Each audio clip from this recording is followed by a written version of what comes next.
Complicaciones agudas. Esa la vamos a estar terminando con el grupo B hoy en la segunda clase y con el grupo C el día miércoles. El día hoy lo que vamos a empezar a ver, y espero que terminemos esta semana, es del tratamiento de diabetes.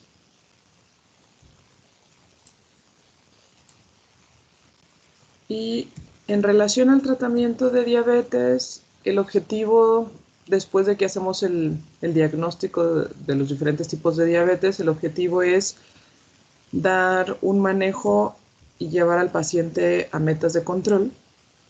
Esto es para prevenir y o retrasar la presentación de las complicaciones crónicas, que serán las complicaciones microvasculares y las macrovasculares. Y tenemos metas de control glucémico, que estas son las metas de control glucémico que se tratan de alcanzar en todo aquel paciente adulto con diabetes mellitus. Sin embargo, existen ajustes a estas metas de control glucémico dependiendo de, recuerden ustedes, una mujer con diabetes gestacional, tenemos metas de control glucémico mucho más estrictas que estas. Y además estas metas de control glucémico se van individualizando dependiendo del caso. Pero en general, cuando se pregunta cuáles son las metas de control glucémico en un paciente con diabetes mellitus tipo 2, se establecen estas en forma general. En un paciente con diabetes que no está embarazado, ¿no? Entonces, las metas o el objetivo es llevar al paciente a estos rangos, que sería una glucosa seria en ayuno entre 80 a 130 miligramos por decilitro, una hemoglobina glucosilada menos del 7% y una glucosa 2 horas del postprandio a menos de 180 miligramos por decilitro. Entonces, ya una vez que establecemos el diagnóstico de diabetes, repito, iniciamos el tratamiento, que ahorita es lo que vamos a abordar, con el objetivo de llevar al paciente con diagnóstico de diabetes a estos rangos. ¿Cómo es que se establecieron estas metas de control? Fueron por diferentes estudios, tanto en pacientes con diabetes tipo 1 o pacientes con diabetes tipo 2, que se hicieron estudios a largo plazo tratando de establecer cuáles eran estas metas de control y con el objetivo de reducción de complicaciones micro y macrovasculares. Entonces existen diferentes estudios, como es el DCCT, como es el EDIC, como es el UKPDF, y todos estos estudios son estudios a largo plazo, donde tenían dos grupos de control, grupos de pacientes con metas de control estricto, que eran estos, y grupos de pacientes que no tenían un control estricto, que tenían hemoglobinas glucosiladas más altas, glucosas en ayuno más alto, glucosas postprandiales más altas. ¿Qué es lo que se observó? Que pacientes que llegaban a estas metas de control durante años o que lográbamos mantenerlos durante años en estas metas de control, a largo plazo se disminuía y se reducía en un gran porcentaje las complicaciones microvasculares y hasta las complicaciones macrovasculares en los pacientes con diabetes tipo 1. Entonces, de ahí es donde salen estas metas de control glucémico. Pero siempre debemos de individualizar el tratamiento y siempre también con el objetivo de tener mínimos o nulos episodios de hipoglucemia. También no se trata de tener hemoglobinas glucosiladas de 5.6, pero mi paciente esté teniendo múltiples episodios de hipoglucemia, porque esto también genera complicaciones cardiovasculares. ¿Y por qué coloco aquí que siempre se debe individualizar el tratamiento? Porque no va a ser lo mismo tener a un paciente que le acabo de hacer el diagnóstico de diabetes tipo 2, que tiene 40 años, que no tiene ninguna enfermedad cardiovascular. En cambio, en otro lado tengo un paciente de 90 años de edad, que su expectativa de vida es mucho menor, que además tiene otras comorbilidades como cardiopatía isquémica, que tiene un cáncer en fase terminal. Entonces, en ese paciente de 90 años con estas comorbilidades, no voy a ser tan estricto con estas metas y probablemente en ese paciente de 90 años pueda mantener una hemoglobina glucosilada pero menor del 7%, mantener una glucosa sérica en ayuno entre 100 a 140 con el objetivo de que ese paciente todavía tenga menor riesgo de hipoglucemias. En cambio, el otro paciente que les comento, de 40 años, sin ninguna otra comorbilidad, solamente le acabo de hacer el diagnóstico de diabetes tipo 2, pudiera ser hasta más estricto en relación a la hemoglobina glucosilada y mantenerla por debajo del 6.5%, pero siempre evitando los episodios de hipoglucemia. Entonces, se individualiza siempre el tratamiento y las metas de control. Pero estas son, a grosso modo, las principales. Esas son las metas generales. Sin embargo, en los últimos años se han tenido a la disponibles diferentes instrumentos, como es el sensor, que logra mantener registros durante todo el día o varios días de niveles de glucosa sin necesidad de que el paciente se esté pinchando el dedo para obtener una glucometría capilar. Entonces, de ahí proviene lo que es el monitoreo continuo de glucosa. Este es un sensor que el nombre comercial es Freestyle, pero hay otros sensores que también se pueden colocar a pacientes y que con el objetivo de estar monitorizando las 24 horas del día sus registros de glucosa y no nada más tener un registro de glucosa aislado. Estos son de mucho más alto costo que, por ejemplo, un glucómetro normal, donde el paciente se tiene que pinchar el dedo, pero estos tipos de sensores, repito, da la información de 24 horas. Estos sensores se tienen que estar cambiando cada 14 días y el paciente lo único que tiene que hacer es, ya sea bajando la aplicación a su celular, solamente pasa el celular de esta manera y en el celular, en esa aplicación, le va a estar apareciendo la glucosa que el paciente tiene o un estimado de glucosa que el paciente tiene en ese momento, ¿no? Y de ahí salen otro tipo de metas de control, que es en esta gráfica que les estoy mostrando. Y esas metas de control son alcanzar en estos pacientes que tienen un monitoreo continuo de glucosa, un tiempo en rango, que es que mi paciente se mantenga glucosas la más baja entre 70 y la más alta en 180. Aquí ya incluye la glucosa postprandial, que lo máximo debería estar hasta 180. Y este tiempo en rango, lo que se quiere es que mi paciente se mantenga más del 70% del día en este rango entre 70 a 180, que tenga menos del 5% en hipoglucemias, o sea, menos del 4% por debajo de 70 y menos del 1% por debajo de 54, y menos del 30%, que de hecho aquí está mal, porque sería menos del 20% por arriba de 180 y menos del 5% por arriba de 250. Esto porque se los menciono, porque es lo más probable que les vaya a tocar en unos años más, que la mayoría de los pacientes que tienen diabetes puedan tener acceso a un monitoreo continuo de glucosa, y entonces probablemente las otras metas de control glucémico que les mencioné al inicio vayan a cambiar por estas otras metas de control, que realmente son muy similares, en el sentido de que una glucosa debería de estar lo más bajo en 70 y lo más alto en 180 cuando es postprandial, ¿no?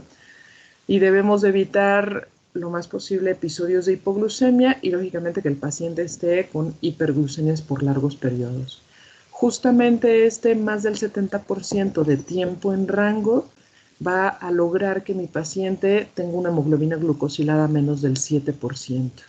Bien, entonces esto es lo que les va a tocar más adelante en relación a manejar a los pacientes, o que las metas de control, o que estemos preguntando cuánto tiempo está en rango mi paciente, cuánto tiempo está por arriba del rango mi paciente o cuánto tiempo está por abajo del rango mi paciente. Bien.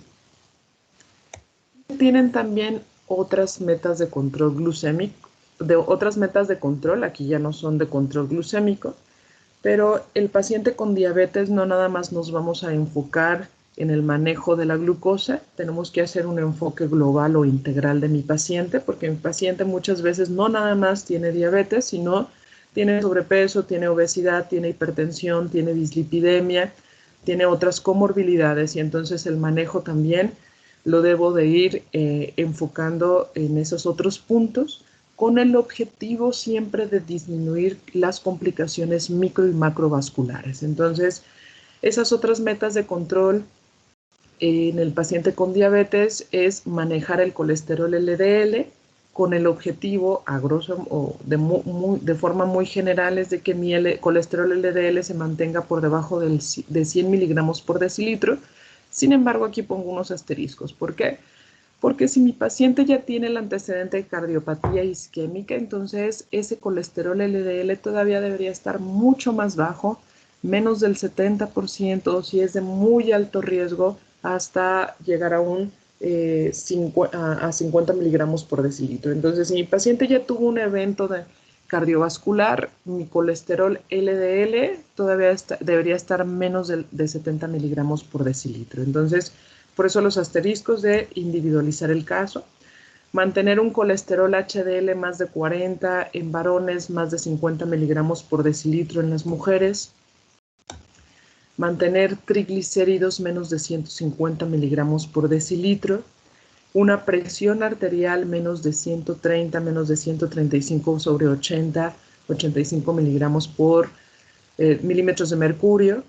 Y también a veces aquí se suele individualizar el caso. Si tengo un paciente arriba de 65, 70 años, a veces es un poquito más flexible estos rangos de presión arterial y en ellos a veces se suele comentar hasta mantener tensión arterial menos de 150, 140 sobre 90 milímetros de mercurio. Entonces, pero estas son, digamos, las metas de control general en un adulto.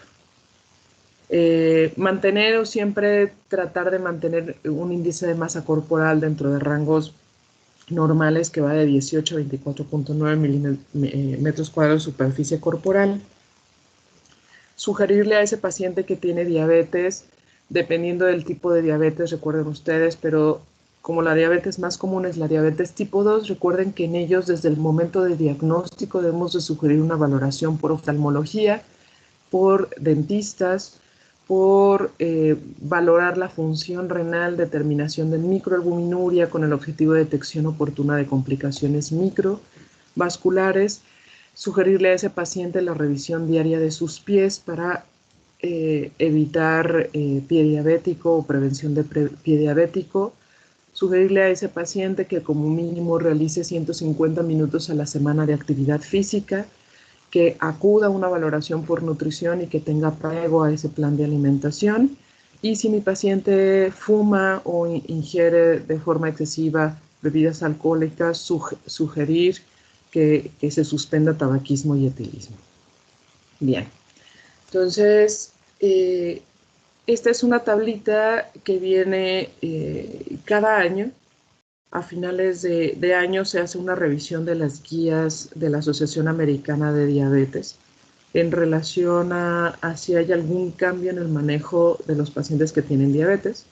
Realmente esta tablita se ha repetido en los últimos años y es sobre lo que les comentaba de individualizar las metas de control glucémico en cada paciente. Esos pacientes, aquí se coloca hemoglobina glucosilada y qué tan, si quiero tenerla todavía más baja o ser más estricto, o puedo ser más flexible o menos estricto. Y esto de qué va a depender, siempre tener en cuenta estos puntos en el paciente. Mi paciente tiene riesgo de presentar una hipoglucemia o que tenga efectos adversos a alguno de estos fármacos. Si mi paciente tiene bajo riesgo de hipoglucemia porque es un paciente joven, no tiene enfermedades cardiovasculares, está con tratamiento que solamente es oral, que tienen bajo riesgo de hipoglucemia, entonces puede ser mucho más estricto o tener una hemoglobina glucosilada más baja. En cambio, si mi paciente tiene es un adulto mayor, está ahorita o tiene el antecedente de daño renal o cardiopatía isquémica, entonces, y que esos pacientes tengan una hipoglucemia puede poner en riesgo hasta su vida, entonces en esos pacientes debo ser menos estricto y es por eso que en ellos puedo llegar hasta tener hemoglobinas glucosiladas de 8%. Si mi paciente también va a depender del tiempo de duración o evolución de la diabetes. Si es de reciente diagnóstico, pues voy a ser más estricto en su control glucémico, pero si tiene ya más de 5 o 10 años de evolución o de diagnóstico de diabetes, generalmente no quiere decir que no lo podamos tener en 7% o menos de 7%, pero no voy a ser tan estricto. Y esto debido a que se veía que pacientes con reciente diagnóstico, menos de 5 años, si nosotros nos enfocamos en que tengan un control estricto en relación a parámetros de control glucémico, podemos impactar en ellos en relación a disminuir las complicaciones micro y macrovasculares. Bien. La expectativa de vida es muy importante. Si tiene una expectativa de vida corta, no voy a ser tan estricto en ese paciente en relación a las metas de control glucémico. Si su expectativa de vida es por bastantes años, entonces voy a tratar de enfocarme en un control glucémico más estricto. Importante las comorbilidades. Si tiene múltiples comorbilidades y son severas, lógicamente voy a ser menos estricto. Si no tiene comorbilidades, puedo ser un poco más estricto. Si tiene mi paciente ya complicaciones vasculares, entonces también ahí, y estas son severas, voy a ser más flexible. Si no las tiene, voy a ser más estricto. La preferencia del paciente, generalmente si mi paciente está altamente motivado, tiene un autocuidado bastante bueno, entonces ese paciente me va a permitir que yo también lo lleve a un control glucémico más estricto a comparación de aquellos pacientes que tienen muy poco monitoreo de sus glucosas, que acuden muy poco a control de citas.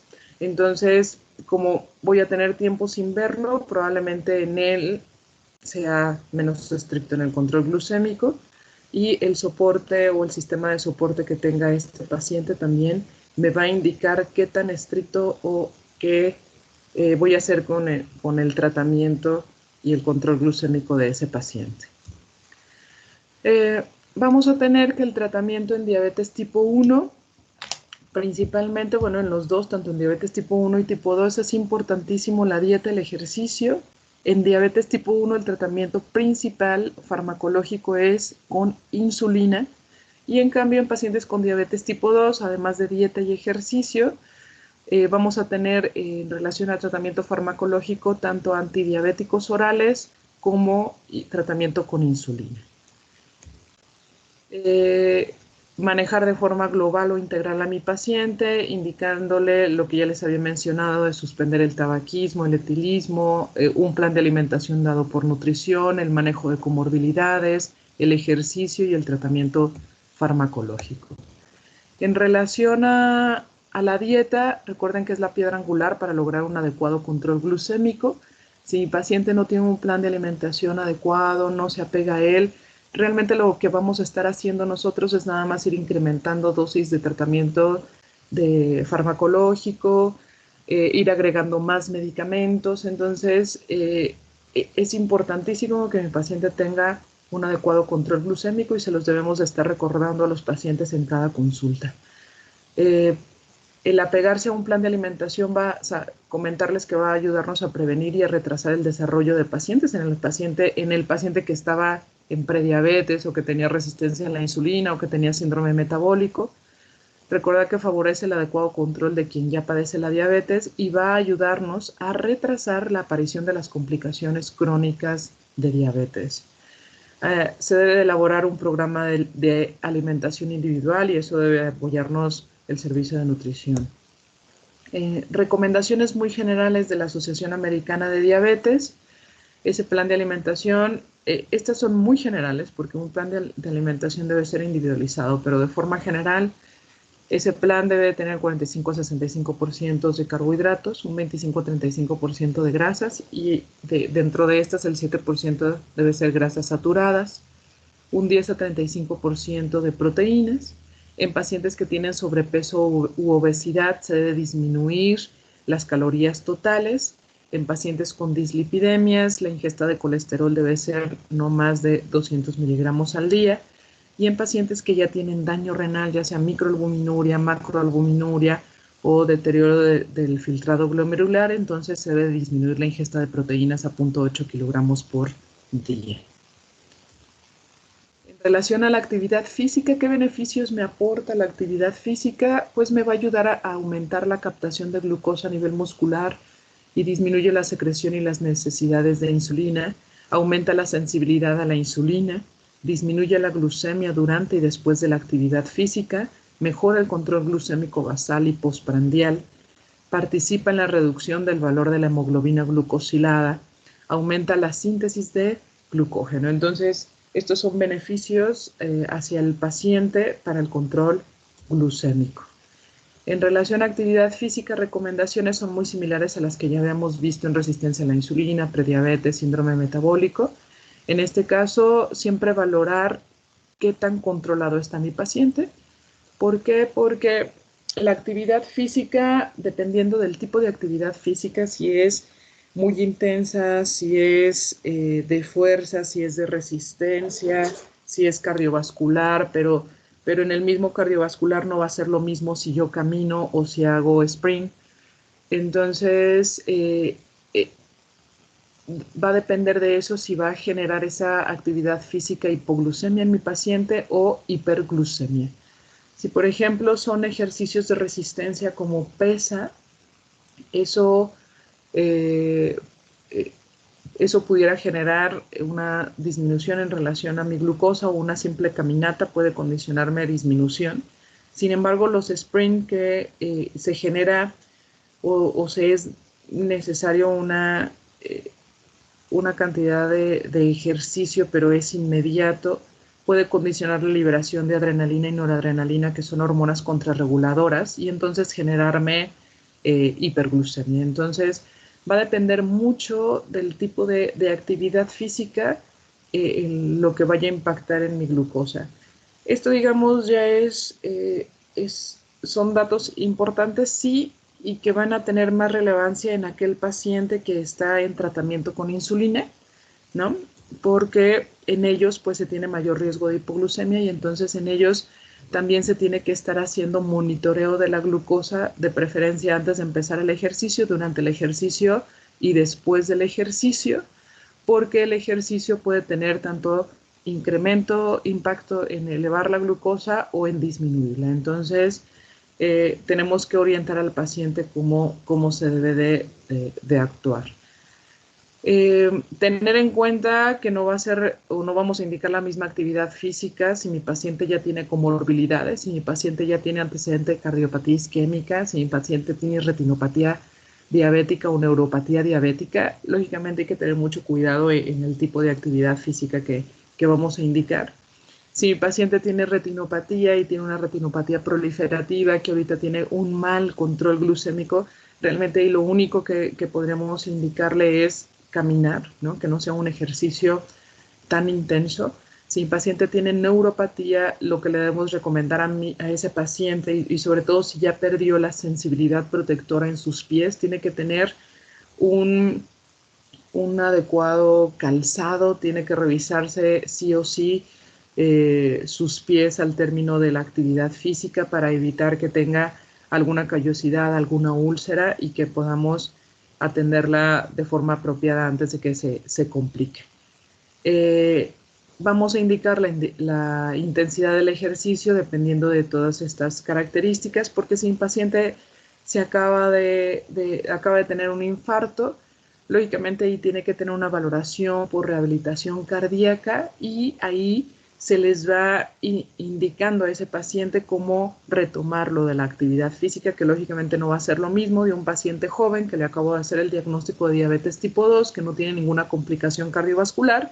Quizás en ellos sí la intensidad y la duración del ejercicio sea muy diferente. Sugerirle al paciente no administrarse la insulina en las extremidades cuando vaya a hacer actividad física. Eso por la biodisponibilidad de la insulina va a ser muy diferente. Siempre portar al momento de hacer ejercicio tabletas de glucosa. Estos 2 puntos es principalmente en aquellos pacientes que ya están en tratamiento con insulina, pero sí se sugiere que aquellos pacientes que estén también con antidiabéticos orales que pueden condicionar o tienen mayor riesgo de hipoglucemia o tratamiento con insulina, siempre venden tabletas. Es algo difícil de conseguirlas acá en México. Generalmente se consiguen a través de tiendas en líneas, Amazon, Mercado Libre, y son tabletas que justamente tienen cierta cantidad de glucosa, pero si no se pueden conseguir estas tabletas, se le dan equivalentes al paciente de carbohidratos simples que puede consumir si llegara a presentar episodios de hipoglucemia.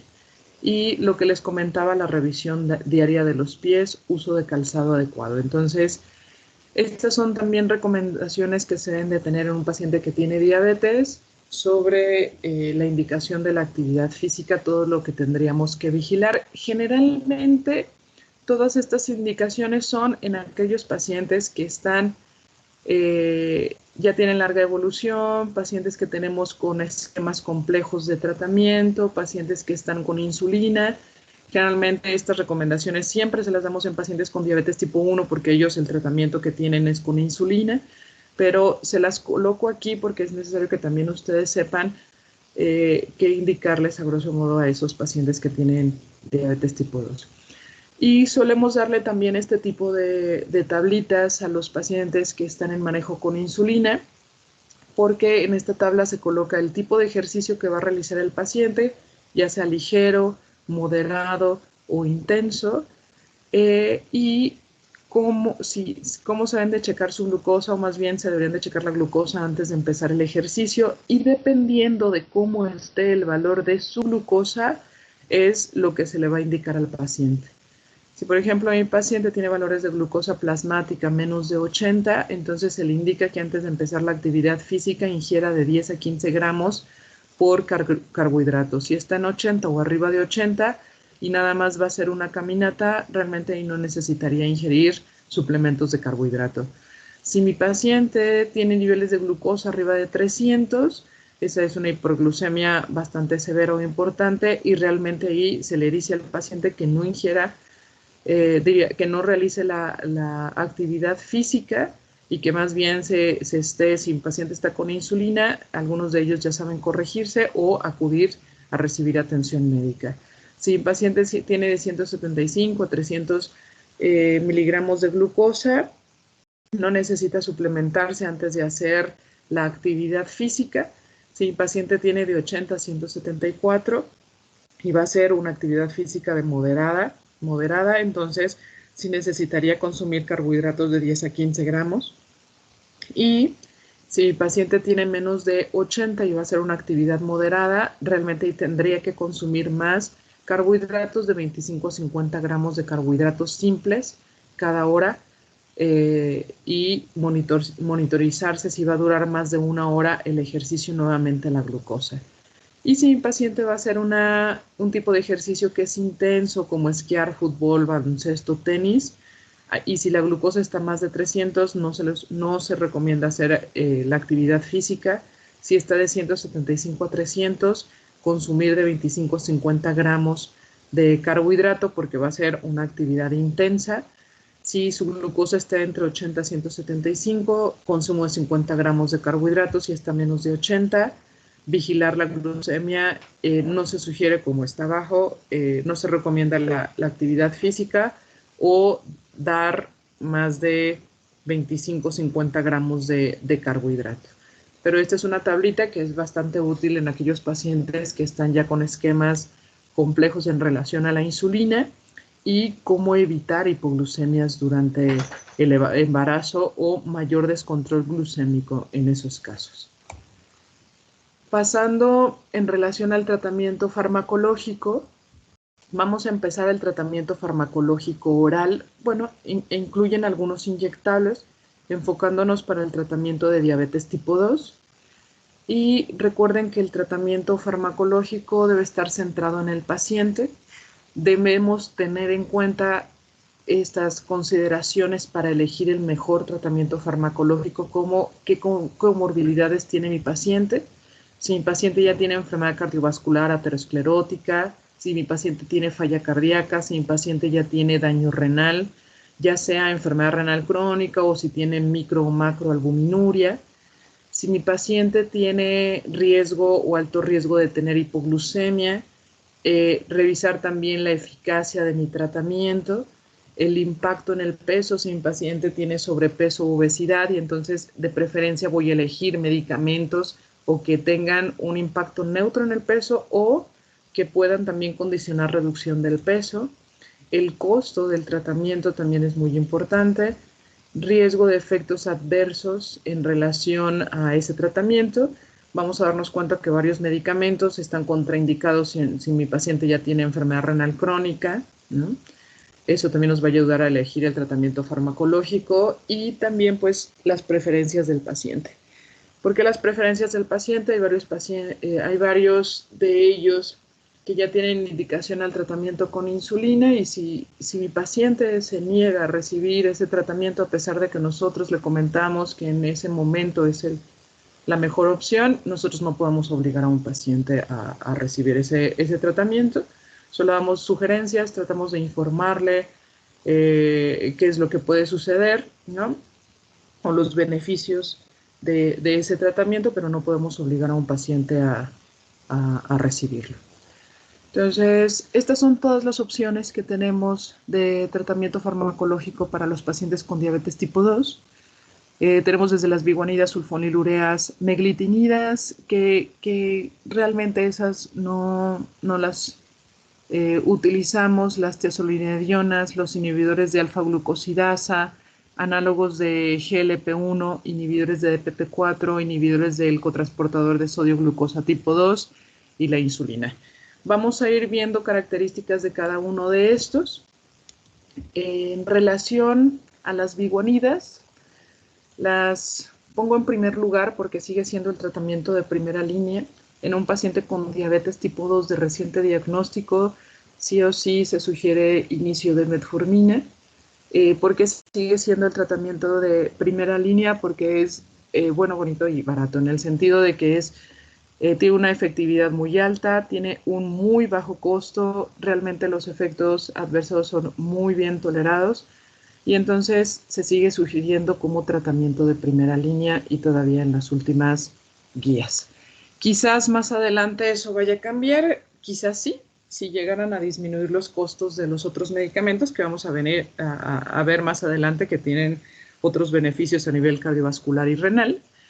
Y en relación a la metformina, su mecanismo de acción, que aquí lo vamos a ver a más detalle, ya una de sus compañeras me lo había preguntado, que no entendía como mucho cuál era su mecanismo de acción. Se trata de activar una vía alterna, que es la vía de la AMPK. Esta vía se va activando por varias situaciones. Uno, la metformina la activa, que es una vía alterna que cuando hay menos cantidad de ATP, entonces esta vía se activa para ayudarnos en relación a la energía. Que ahorita les voy a poner otro diagrama. El objetivo también o el mecanismo de acción de la metformina es de forma indirecta una disminución de la producción hepática de glucosa, aumenta la utilización de la glucosa mediada por insulina, incrementa la señalización de la vía de la insulina y hay una disminución en la absorción de a nivel gastrointestinal de la glucosa. Esta es la regulación del metabolismo de nutrientes por la proteincinasa activada por monofosfato de adenosina o esta vía que es la AMPK. Acá está la metformina que va a activar a la adenosina monofosfato y lógicamente va a activar esta vía de la proteincinasa activada por la adenosina monofosfato. Hay otros factores que la pueden activar, como la adiponectina, que es una hormona liberada por los adipocitos, ácidos grasos. Generalmente también va detectando, va sensando la disminución de ATP, va a estar activando esta vía.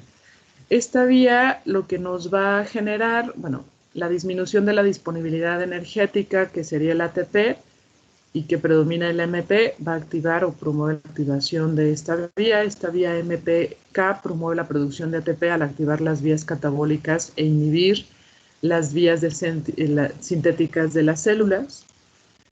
A nivel del músculo, lo que se va a generar aumenta la oxidación de ácidos grasos y la captación de glucosa independiente de insulina, inhibe la vía de mTOR, que está, recuerden que va a ser o va activar la vía de proliferación y de crecimiento, y entonces inhibe esta vía, que es la vía alterna, que también, si hay resistencia a la insulina, recuerden que esta vía estaba sobreactivada.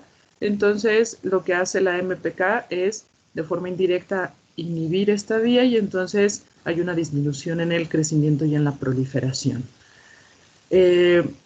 A nivel del hígado, inhibe la síntesis de ácidos grasos, inhibe la gluconeogénesis. Aumenta, al inhibir la gluconeogénesis a nivel hepático, disminuye la liberación de glucosa a nivel del hígado. Aumenta la sensibilidad de las células de la insulina, y serían en sí la forma en que, como se ha determinado o se ha tratado de establecer cómo la metformina lleva a cabo sus acciones o su mecanismo de acción.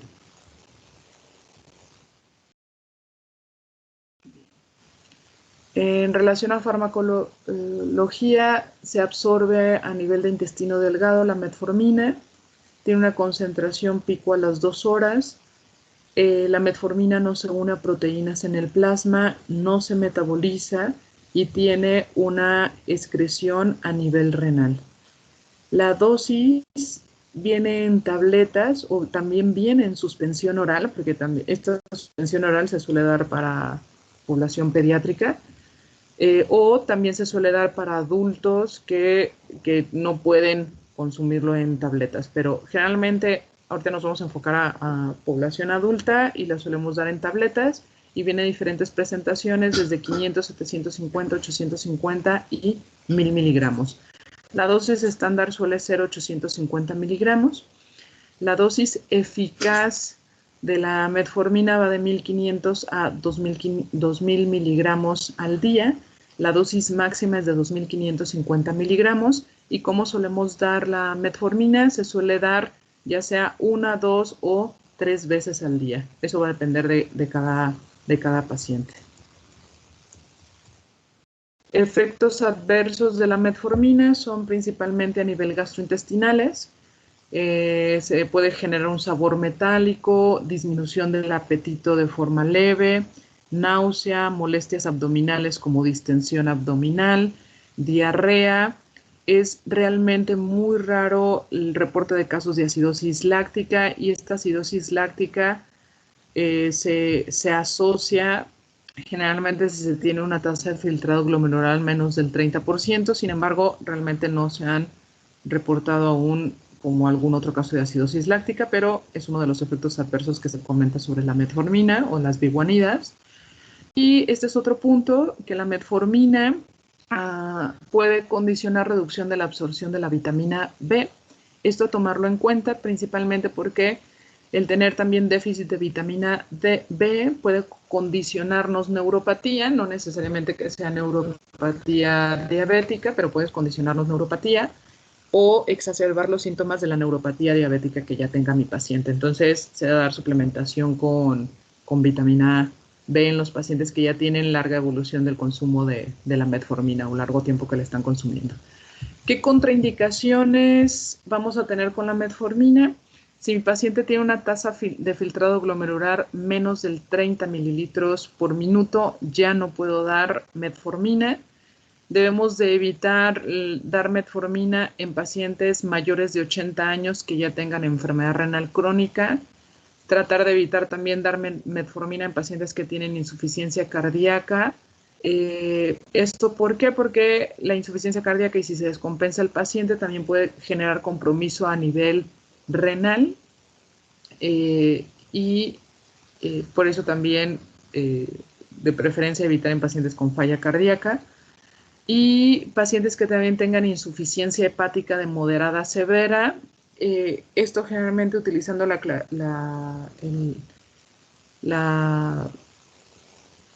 el score de Child-Pugh en insuficiencia cardíaca. Si tiene un Child-Pugh B o C, que ya nos habla de una insuficiencia hepática moderada o severa, evitar el uso de biguanidas o de metformina en estos pacientes.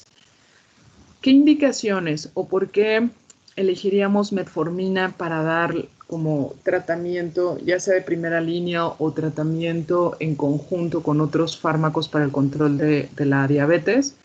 Uno, sigue siendo el tratamiento de primera línea porque tiene una eficacia alta, es seguro, tiene efecto neutro o me puede condicionar una ligera reducción de peso en aquellos pacientes con sobrepeso o obesidad. Tiene beneficios cardiovasculares, ha demostrado disminuir la enfermedad cardiovascular y disminuir la muerte por enfermedad cardiovascular. Tiene mínimo riesgo de hipoglucemia, realmente es muy bajo el riesgo de hipoglucemia que puede generar este paciente. Y otro punto muy importante es de bajo costo. De todos los medicamentos que vamos a ver más adelante, este es el más económico. Entonces, es por estas características que sigue siendo tratamiento de primera línea en pacientes con diabetes tipo 2. Eso es en relación a las biguanidas, que es la metformina. Vamos a pasar a las sulfonilureas. En relación a las sulfonilureas, cuando iniciamos esta unidad número 5, les había comentado de este receptor que es SUR1. Este receptor se encuentra a nivel de la membrana celular de las células beta del páncreas, y esta sulfonilurea se une al receptor SUR1 y lo que genera es una inhibición del canal de potasio ATP dependiente.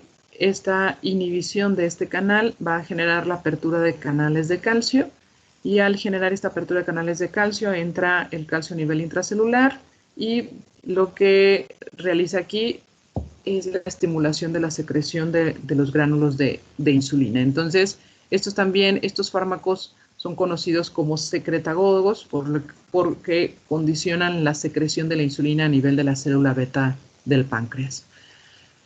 Farmacología, se metaboliza a nivel del hígado y tiene una excreción vía renal. Les coloco aquí dos sulfonilureas que se suelen utilizar de forma más frecuente, que es la glibenclamida y la glimepirida. La glibenclamida viene en tabletas de 5 miligramos. Se suele dar una dosis inicial de media tableta, o sea, 2.5 miligramos, y una dosis máxima de glibenclamida es de 20 miligramos al día. Generalmente esta glibenclamida se suele poder dar ya sea 1, 2 o 3 veces al día, o sea, una tableta cada 24 horas, una tableta cada 12 o cada 8 horas, dependiendo del control glucémico del paciente, ¿no? Pero la dosis máxima van a ser 20 miligramos al día. La glimepirida viene en tabletas de 1, 2 o hasta de 4 miligramos. La dosis inicial suele ser 2 miligramos una vez al día y la dosis máxima suelen ser 8 miligramos al día. Esta también se podría dar una vez al día, dar tabletas de 2 miligramos, de 4 miligramos, o puede ser 2 veces al día, dar una tableta cada 12 horas. ¿Qué efectos adversos tienen las sulfonilureas?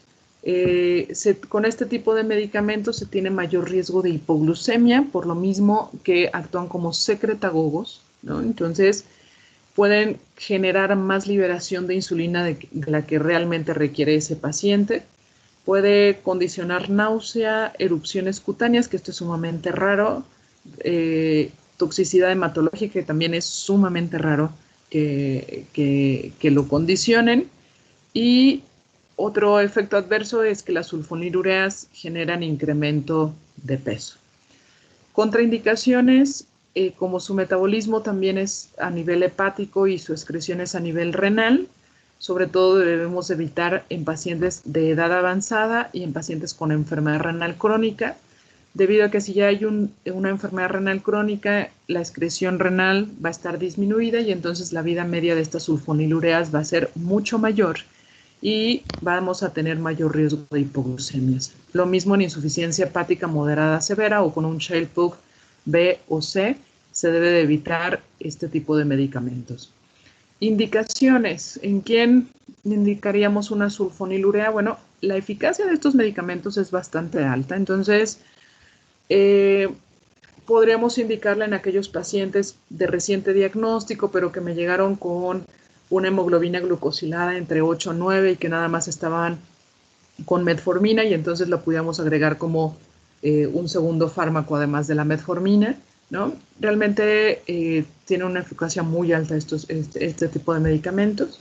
Digamos, el único problemilla con estos medicamentos es que me genera mayor riesgo de hipoglucemia, pero si es un paciente joven, que no tiene enfermedad cardiovascular, que no tiene daño renal, entonces es una buena opción y que, bueno, que no tenga sobrepeso u obesidad, que eso es algo difícil en paciente con diabetes tipo 2, pero tener en cuenta que este tipo de medicamentos me va a generar ganancia de pesos, entonces si yo quiero que mi paciente baje de peso, este medicamento no me va a ayudar mucho. En relación a efectos cardiovasculares, tiene efectos neutrales, ni los disminuye ni los incrementa. Estos medicamentos también son de bajo costo y lógicamente van a estar indicados en pacientes que todavía tienen una función pancreática residual. O sea, si el paciente ya tiene un déficit completo de insulina, estos medicamentos no me van a ayudar. O sea, si mi paciente no tiene algo de reserva pancreática, estos medicamentos no son útiles. Entonces, por ejemplo, en un paciente con diabetes tipo 1, lógicamente no van a ser útiles porque ellos ya no tienen nada de reserva pancreática. Entonces, hay pacientes que ya tienen diabetes tipo 2, que tienen larga evolución y que su reserva pancreática se terminó por completo. Entonces, este tipo de medicamentos ya no sería necesario continuarlos o simplemente ni siquiera indicarlos. Eso para que lo tomen en consideración. Esta tablita viene en el Dorantes, en el libro de Dorantes, y vienen las sulfonilureas de primera generación, que actualmente, bueno, la que pueden todavía encontrar es la clorpropamida, pero no las solemos utilizar. Generalmente las que utilizamos son las sulfonilureas de segunda generación, que es la glipizida, glicazida, la glibenclamida, o que también se le conoce como gliburida, y la glimepirida. Entonces, aquí viene la duración o el efecto biológico, que puede ser hasta mayor de 24 horas. Por ejemplo, este efecto biológico, si el paciente tiene daño renal, puede durar hasta 48 o 72 horas, pero generalmente es unas 24 horas. La dosis diaria habitual, aquí están las dosis diarias, la glibenclamida viene en tabletas de 5 miligramos y esta suele ser la dosis diaria habitual, y la glimepirida también esta suele ser la dosis diaria habitual. Esas son las sulfonilureas. Vamos a pasar a las tiazolinedionas. De las tiazolinedionas, su mecanismo de acción se les conoce como agonistas del receptor activador de la proliferación de peroxisomas gamma, o reducido es los PIPAR gamma. Las tiazolinedionas llegan a este receptor, son agonistas de ese receptor y lo que van a condicionar es incrementar la sensibilidad de la insulina, aumentan la utilización periférica de la glucosa al aumentar la expresión de los GLUT1 y GLUT4, disminuyen la gluconeogénesis a nivel hepático. Hay otros mecanismos no claros, pero generalmente esto es lo que hacen, y se ha establecido que también pueden intervenir en la regulación de la expresión de genes, pero estos serían principalmente los mecanismos de acción de las tiazolinedionas. Este medicamento, de hecho, también se puede dar en pacientes con resistencia a la insulina. Sin embargo, creo que ya se los había comentado, se prefiere más la metformina porque la metformina tiene efecto neutro o puede condicionar reducción de peso. Sin embargo, el contra de las tiazolinedionas es que suelen condicionar incremento de peso. En relación a la farmacología, su metabolismo es hepático y una excreción renal en un 30 a 60%. Tenemos dos tiazolidinedionas, que es la rosiglitazona y la pioglitazona. La que se suele utilizar más es la pioglitazona, y estas son las dosis que se suelen dar, dosis de 4 a 8 miligramos al día. La pioglitazona suele venir en tabletas de 15 miligramos, pero se puede dar en dosis de 15 hasta 45, que sería la dosis máxima de la pioglitazona, miligramos al día. ¿Qué efectos adversos tienen las tiazolinedionas a considerar para ver si lo elegimos como tratamiento o no para mi paciente? Suelen tener una ganancia de peso de 2 a 6 kilogramos, incremento en la incidencia de insuficiencia cardíaca e infarto agudo. Esto se veía todavía más en relación a cardiopatía isquémica con la rosiglitazona. La incidencia de insuficiencia cardíaca sí se suele ver con las dos, tanto con rosiglitazona como con pioglitazona. Incremento de fracturas osteoporóticas, entonces este tipo de medicamentos no se suelen recomendar en paciente que ya tenga el diagnóstico de osteoporosis. En estudios en animales se observó incremento de tumores a nivel de vejiga, tumores vasculares y leiomiomas. Promueve el desarrollo de cáncer a nivel de colon y pólipos y el desarrollo de pólipos. Generan edema y pueden condicionar elevación de las transaminasas. Entonces, se dan cuenta si tienen algunos o varios efectos adversos que son importantes o a tomar en consideración para la elección de este tipo de medicamentos. En quienes están contraindicados, lógicamente en pacientes que tengan insuficiencia cardíaca, si yo le doy una tiazolidinedona, pues voy a incrementar más que se pueda descompensar o su progresión. Contraindicado en pacientes con osteoporosis porque incrementa el riesgo de fracturas, en enfermedad hepática por su metabolismo y además que me puede generar todavía, pues no tanto daño hepático, pero sí se ha observado que pueden elevar las transaminasas hasta 2.5 veces. Y pues si mi paciente ya tiene cáncer de vejiga, realmente se supone como contraindicación, pero esto es más por estudios en animales que incrementó el riesgo de cáncer de vejiga, vasculares y leiomiomas. Entonces, ¿en quiénes pudiéramos indicarlo? Bueno, si no se logra un control glucémico con otros fármacos, este medicamento tiene una eficacia alta, tiene un costo bajo. Si no logro controlarlo con otros fármacos, de mi paciente no puedo costear otro tipo de medicamentos y esta es la única opción que me queda, pues esta podríamos elegirlo, ¿no? Si mi paciente tiene alta resistencia a la insulina, además de diabetes, ya le inicié metformina, todavía sigue descontrolado, entonces pudiéramos agregarlo como un segundo fármaco.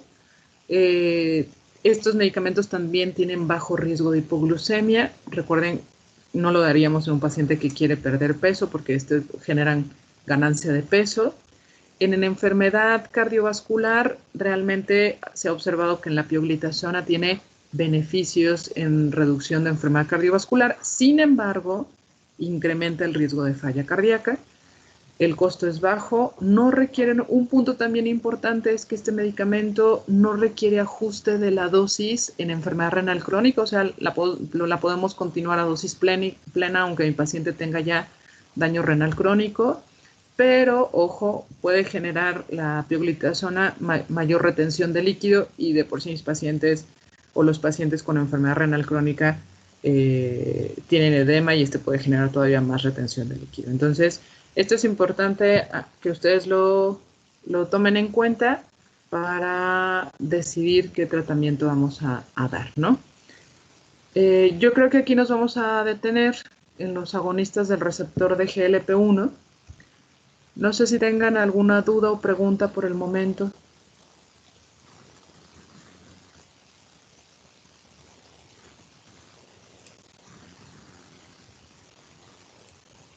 Yo tengo una maestra.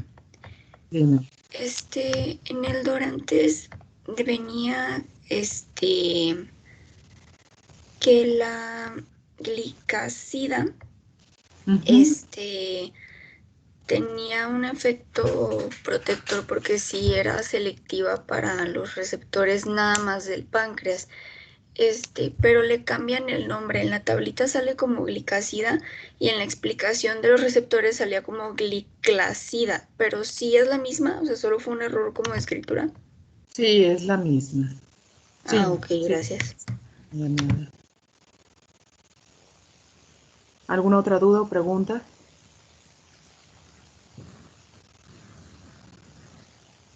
Bien. Vamos a continuar con los dos grupos, lo del tratamiento farmacológico y el próximo miércoles terminaríamos lo de este tratamiento farmacológico e iniciaremos con el tratamiento con insulina en la clase del miércoles. Y el grupo B, ahorita vamos a dar un descanso y empezaríamos con la segunda sesión a las 8:05. ¿Está bien? Sí, doctora, gracias. Bueno, hasta luego. Bueno, nos vemos en un ratito con el grupo B.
Muy bien. Vamos a retomar donde nos habíamos quedado el miércoles pasado, y era sobre las complicaciones agudas de diabetes. Estábamos viendo tanto cetoacidosis diabética como estado hiperosmolar hiperglucémico. Habíamos visto ya esta diapositiva, en la cual no habíamos comentado qué estudios solicitar en un paciente que acude por sospecha de cetoacidosis o estado hiperosmolar, ¿no? Y nos quedamos en estas formulitas. Estas fórmulas son importantes porque nos van a ayudar a decidir el tratamiento del paciente, o si ya hubo resolución o no, o poder ver si el paciente cumple o no criterios en relación a cetoacidosis diabética o estado hiperosmolar hiperglucémico. Entonces, son unas fórmulas que van a utilizar durante su internado. Ya después se hace medicina interna también, o urgencias o pediatría, las van a seguir utilizando, en el sentido de que vamos a tener esta primera fórmula, que es la de corrección del sodio por hiperglucemia. ¿Por qué tenemos que corregir el sodio por hiperglucemia? Si recuerdan, ya habían utilizado una fórmula que era la corrección del calcio por los niveles de albúmina. Algo similar sucede aquí en relación al sodio y la hiperglucemia. Si la glucosa la consideramos normal hasta 100 miligramos, generalmente ya glucosas arriba de 100 miligramos pueden impactar en el nivel del sodio y condicionar una pseudohiponatremia, que realmente el sodio puede estar dentro de rangos normales, pero por cada elevación de la glucosa puede haber un descenso del sodio. Y eso se vio en estudios en los cuales iban observando que al elevarse la glucosa, el sodio en sangre iba descendiendo, y entonces a eso lo consideramos como una pseudohiponatremia, pero es por la hiperglucemia. Entonces, les coloqué estas dos fórmulas que realmente son la misma, vamos a llegar al mismo resultado, nada más que está colocado de diferente manera, y que así la podrían encontrar en diferentes bibliografías. La primera fórmula, que dice sodio corregido, es el sodio del paciente medido más esta constante que la vamos a utilizar de 0.016 por la glucosa medida del paciente menos 100, ¿no? Está la otra fórmula, que vamos a llegar al mismo resultado, que es la glucosa del paciente menos 100 entre 100 por una constante que es 1.6. Esta constante puede variar, ¿eh? En algunas bibliografías se las dan o se las pueden dar como 1.8, 2, 2.4, pero esta es la que van a encontrar un poquito más frecuente. ¿Y por qué varía esa constante? En diferentes estudios han observado que si, por ejemplo, la glucosa ya está por arriba de 400, acá ya puede cambiar a 2 o a 2.4 la disminución del sodio, ¿no? Entonces, pero se quedan para fines generales con esta constante, que es 1.6. El sodio sérico normal es considerado en estos rangos de 135 a 145 miliequivalentes por litro. Y ahorita vamos a hacer como un ejercicio para determinar un sodio corregido. Otro punto importante a determinar en un paciente que llega al servicio de urgencias y que yo quiero determinar si tiene cetoacidosis diabética o estado hiperosmolar es la determinación del anion gap. El anion gap es la determinación o la medición de aquellos aniones que no se pudieron medir, y es en sí también la separación de aquellos que tienen una carga positiva o negativa. Entonces, el sodio que tiene una carga positiva justamente es la fórmula, que es el sodio medido del paciente menos la suma del cloro medido del paciente más el bicarbonato. Un anion gap normal debe encontrarse menos de 10 a 12. Cuando decimos que es un anion gap alto, es cuando se encuentra dependiendo de la bibliografía, arriba de 10 o 12. Esto lo utilizamos porque es parte de los criterios de cetoacidosis diabética, porque tiene que tener una acidosis metabólica con anion gap elevado. Y la osmolaridad, hay dos fórmulas también, pero generalmente la que se suele utilizar es de la osmolaridad específica. Y esto de osmolaridad específica es porque solamente está utilizando a los dos osmolitos que tienen mayor impacto en la presión osmótica a nivel del cuerpo, que es el sodio sérico y la glucosa sérica. Hay otra fórmula que es para la osmolaridad plasmática, que suele utilizar el BUN o el nitrógeno ureico. Pero la osmolaridad específica se va a determinar multiplicando por 2 el sodio sérico del paciente más la glucosa sérica del paciente entre 18. ¿Por qué es entre 18? Porque la glucosa acá en México la determinamos en miligramos por decilitro y la dividimos entre 18 para que la podamos convertir a milimoles por litro. Entonces, por eso esa constante de 18. La osmolaridad específica normal iría de 275 a 290 miliosmoles por kilo. Y esto, ¿por qué lo tenemos que conocer? Principalmente para los criterios diagnósticos del estado hiperosmolar hiperglucémico.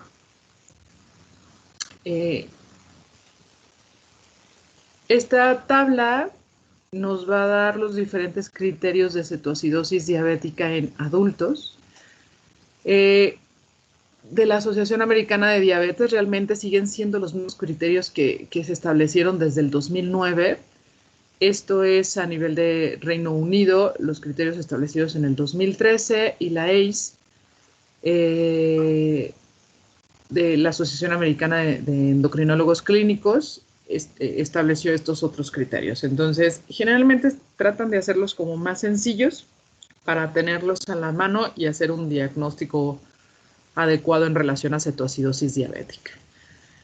Como su nombre lo dice, debe de haber cetonas, debe de haber acidosis, que sería una acidosis metabólica con anion gap elevado, y pues mi paciente pues, debería de tener el diagnóstico de diabetes, o si no, en ese mismo momento lo realizaría, ¿no?, por la hiperglucemia que tendría mi paciente. Entonces, estos criterios toman una concentración en plasma de glucosa que esté por arriba de 250, la ADA lo toma así, el Reino Unido por arriba de 200 miligramos por decilitro, y realmente para la ACE no aplica en el sentido de que ellos también ponen aquí un asterisco que dice, bueno, mi paciente puede llegar con una glucosa dentro de rangos normales y ser una cetoacidosis diabética euglucémica, que ya les había comentado que eso también puede existir, entonces por eso ellos le ponen no aplica.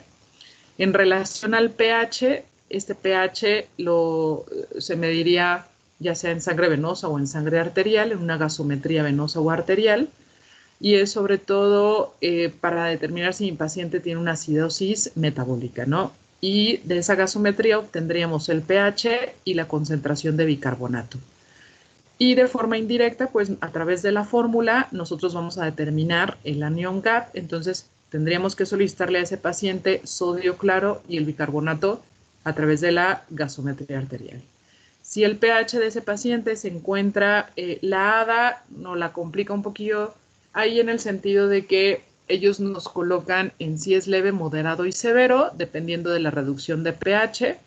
Y el Reino Unido y la ACE realmente nada más comentan, pues si tiene un pH menos de 7.3, ya consideramos que tiene una acidosis o acidemia, y no nos la complica tanto en saber si es leve, moderado o severo. Entonces, considerar ya nada más si mi paciente tiene un pH menos de 7.3 y después revisamos el bicarbonato y el bicarbonato está menos de 15, ahí ya consideramos que mi paciente tiene una acidosis metabólica. Pero las acidosis metabólicas, no sé en qué materia se les da esto, no sé si en nefrología, pero las acidosis metabólicas pueden ser con anion gap normal o con anion gap elevado. Entonces existen muchas causas que nos dan acidosis metabólica, no nada más con anion gap elevado, no nada más es la cetoacidosis diabética, pero la cetoacidosis diabética es una de ellas. Y al determinar el anion gap, la ADA igual no la divide en leve, moderado y severo, pero ya con un anion gap arriba de 10 un pH menor de 7.3 y un bicarbonato, en el caso de la ADA, menos de 18, podemos clasificar a mi paciente que tiene una acidosis metabólica anion gap elevado. En la del Reino Unido nos la ponen un poquito más sencilla, con un pH menos de 7.3, bicarbonato menos de 15, y en relación a anion gap le ponen nada más ellos como severa arriba de 16, ¿no? Pero generalmente el anion gap en la mayoría considera cuando está arriba de 10, como si ya fuera un anion gap elevado, y la ACE también la considera así. En relación a la medición de cetonas a nivel de la orina, que eso es lo que tendríamos como más accesible en México, pues esto se hace a través de la reacción de nitroprusside, y lo que estamos midiendo en la orina es el acetoacetato. Como tal, no estamos midiendo el beta hidroxibutirato, sino la otra cetona, que es el acetoacetato. Y nosotros, al pedir un examen general de orina, ahí generalmente nos dicen cetonas, 1 cruz, 2 cruces, 3 cruces, y mientras esté positivo, eso sí, debe de estar positivo, porque recuerden, es cetoacidosis. Entonces debemos de tener las cetonas positivas, en este caso en la orina. Si hubiera disponible, sería adecuado medir beta hidroxibutirato, que es otro cuerpo cetónico, en la sangre. La ADA no aplica, principalmente por la accesibilidad de la medición de esto. En Reino Unido y la ACE consideran que si el beta hidroxibutirato está más de 3 o más de 3.8, es considerado como uno de los criterios para el diagnóstico. Y en relación al estado mental, es raro que estén muy afectados en el estado mental, a menos de que estén con mucha acidosis metabólica o severa esta, pero pueden ser desde que esté alerta el paciente, o hasta que esté en estupor o coma, ¿no? Pero como tal, este no es uno de los criterios diagnósticos. Los criterios diagnósticos es el nivel de glucosa, el pH bajo, el bicarbonato bajo, el anion gap elevado, y que los cuerpos cetónicos estén positivos en la orina. Con eso nosotros podemos hacer el diagnóstico de cetoacidosis diabética. En esta otra tabla vienen los criterios diagnósticos, pero del estado hiperosmolar hiperglucémico. Estos son un poco más sencillos, en el sentido de que estado hiperosmolar, pues ahí es donde utilizo la fórmula de osmolaridad efectiva, y esa osmolaridad debería de estar mayor de 320, y ahí coinciden tanto el Reino Unido como la Asociación Americana de Diabetes. Justamente aquí en la parte de abajo ponen esta crucita al lado del 320, y es para comentar que que generalmente se puede obtener por dos fórmulas la osmolaridad. Uno, que es la osmolaridad efectiva, que es la que yo les comentaba, que es multiplicar 2 veces el sodio más la glucosa entre 18, pero el Reino Unido utiliza como la osmolaridad plasmática, que es aquí donde sí toman ellos en consideración o en cuenta el nitrógeno ureico. Yo aconsejaría más como la osmolaridad efectiva. Eso para la determinación de la osmolaridad. Entonces tiene que haber un estado de hiperosmolar con una osmolaridad mayor de 320. Tiene que haber estado hiperosmolar hiperglucémico. Aquí tener una glucosa, aquí se las colocan en milimoles por litro, pero esto equivale a más de 600 miligramos por decilitro, como la solemos medir acá en México. Entonces, estado hiperosmolar hiperglucémico es bastante sencillo hacer el diagnóstico, una osmolaridad arriba de 320 y una hiperglucemia mayor de 600, y con eso podemos nosotros hacer el diagnóstico de un estado hiperosmolar hiperglucémico. Aquí es realmente el pH, el bicarbonato, el anion gap, si se dan cuenta, estarían dentro de rangos normales. Aquí no habría acidosis metabólica como si la hay en estado en cetoacidosis diabética. Entonces es mucho más sencillo hacer el diagnóstico. También aquí les comentan en relación de cetonas o de la medición de beta hidroxibutirato, no aplicaría, o realmente estarían dentro de rango positivo. La ADA lo único que menciona que pudieran aparecer cetonas en la orina, pero estar a una cruz o estar negativos, ¿no? Entonces, realmente los criterios principales es la hiperglucemia, más de 600 miligramos, y la hiperosmolaridad, más de 320, y con eso podemos hacer el diagnóstico. Como les mencionaba en la presentación, como esto, los pacientes ya llevan semanas de evolución de esta situación y el paciente está sumamente deshidratado, tiene datos de deshidratación y además este paciente sí tiene más compromiso a nivel neurológico y pueden estar en estupor o llegar al coma. Es mucho más frecuente esto que en la cetoacidosis diabética. Y viene el tratamiento. El tratamiento es muy similar en relación a cetoacidosis diabética y estado hiperosmolar. La gran diferencia es, en cetoacidosis diabética, recuerden que hay un déficit completo en relación a insulina, entonces esos pacientes sí o sí requieren insulina, además de hidratación, pues, pero ahí sí o sí vamos a romper esa cetoacidosis diabética con la administración de insulina. En cambio, en estado hiperosmolar hiperglucémico, lo que impacta más es la deshidratación, la hiperosmolaridad. Entonces, ahí el principal tratamiento es la hidratación, hidratación, hidratación, lógicamente evitando la sobrecarga de ese paciente, pero los pacientes pueden resolver ese estado hiperosmolar hiperglucémico solo con hidratación. En algunos casos también van a requerir la administración de insulina, pero hay algunos casos que solo rompen el estado hiperosmolar con la hidratación, ¿no? Y eso es por lo que ya les había comentado en relación a la fisiopatología. En este recuadro vamos a ver a detalle. Generalmente estos pacientes van a llegar, más bien llegan a un servicio de urgencias. Lo que se debe hacer de forma inicial es la evaluación inicial completa, se hace un interrogatorio, entonces se sospecha de que ese paciente puede tener estado hiperosmolar o cetoacidosis porque generalmente toman signos vitales, toman una glucometría capilar.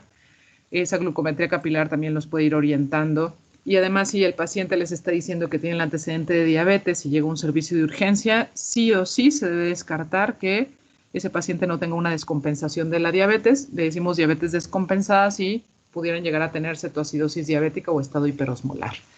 Entonces, como esos pacientes llegan deshidratados, lo que siempre se hace en un servicio de urgencias es canalizar una vía periférica.